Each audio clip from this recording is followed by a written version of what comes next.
High বুয়া, কি অবস্থা? কেমন আছো? বুয়ার কত আয়োজন! কি রে বুয়া, কি করতেছ? আসসালামু আলাইকুম বুয়া, কেমন আছেন আপনি? অনেক দিন পর আপনার রান্না করে এলাম, দেখি আপনি কি রান্না করতেছেন। এত ব্যস্ত মানুষ, এক কড়াইয়া তেল, দেখি এগুলি কি। দেখেন এটা কি জিনিস। এই যে এখানে কতগুলো পরোটা, খাস্তা, কি কি বানাইছে দেখ। বেগুনি বেগুনি দেখে, ময়দার বেগুনি। কি চলতেছে বলো? এক তেল গরম হয়ে গেছে, দেখি বুয়া কি ভাজে, কি নাস্তা বানাচ্ছে।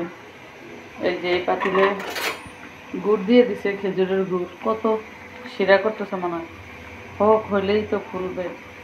তারপরে কীভাবে ফুলতেছে দেখেন। রমজান মাসে আমরা বেগুন দিয়ে বেগুনি খাই, আমরা অবশ্য মিষ্টি কুমড়া দিয়ে বেগুনি খাই। আর আজকে বুয়া দেখি কি দিয়ে বেগুনি ভাজে। বেশি পাতলা হয়ে গেছে, দেখছেন কি অসাধারণ, ফুলে ফেপে এক একটা টই টুম্বুর হয়ে গেছে। কালার আনতেছে, কালারের জন্য ওয়েট করেন। হরেক রকম নাস্তা বুয়া বানাচ্ছে আজ।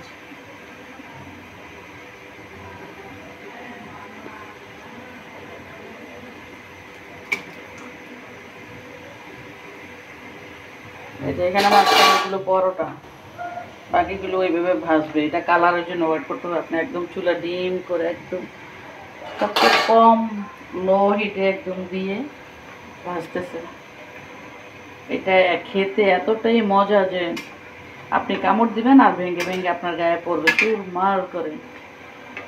দেখেন আস্তে আস্তে গোল্ডেন ব্রাউন কালার চলে আসতেছে, আর এখানে গুঁড়ো মোটামুটি গলে আসতেছে। এটার সাথে চিনি, পানি বেশি দিয়ে ফেলছে।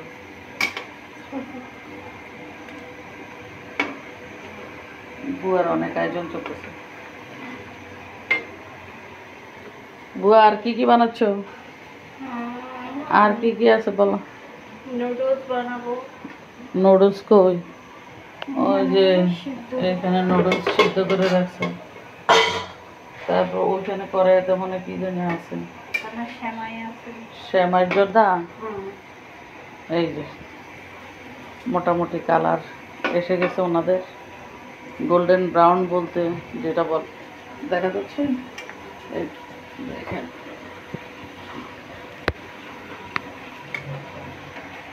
শিরা টকবক করে ফুটতেছে।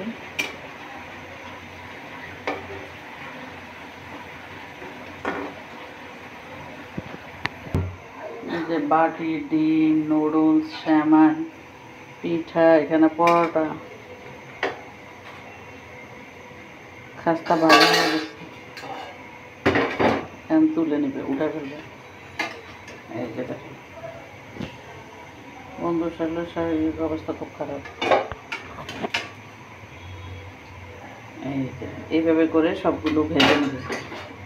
তারপর ওই যে শিরা হয়ে গেলে শিরার মধ্যে আবারও দিয়ে দিচ্ছে ওই গরম তেলের মধ্যে বাকিগুলি।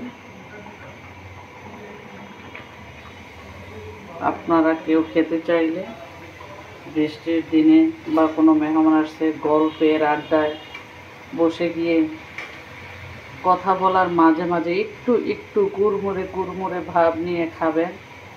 খালি মুখে তার গল্প হয় না, তাই না? যদিও আড্ডার মধ্যে খাওয়া খুব গুরুত্বপূর্ণ না, আবার খালি মুখেও বসে থাকতে ভালো লাগে না, তাই না? কি বলেন আপনারা, আমার সাথে একমত? তো এইভাবে খুব সহজে তৈরি করে নিতে পারেন এই খাস্তা। এই যে সবগুলো ভাজা কমপ্লিট, শিরাও মোটামুটি হয়ে আসছে। চিনি তো না কেন? চিনি দিয়ে দিছি। শিরাটা ঘন হয়ে গেলেই এখানে দিয়ে দিব, বাস। আপনি চাইলে যারা ডায়াবেটিস এইটাই খেতে পারেন, যারা মিষ্টি খেতে পারেন না তাদের জন্য। এই যে ভাজা শেষ, শিরাটা ঢেলে তারপর পিঠা খাওয়ার পর্ব, মানে খাস্তা। তো বিদায় নিয়ে নিচ্ছি। এটাতেই তো ভাজতে পারতো পরোটা।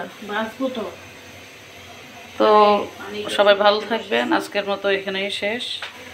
আল্লাহ হাফেজ, আসসালামু আলাইকুম।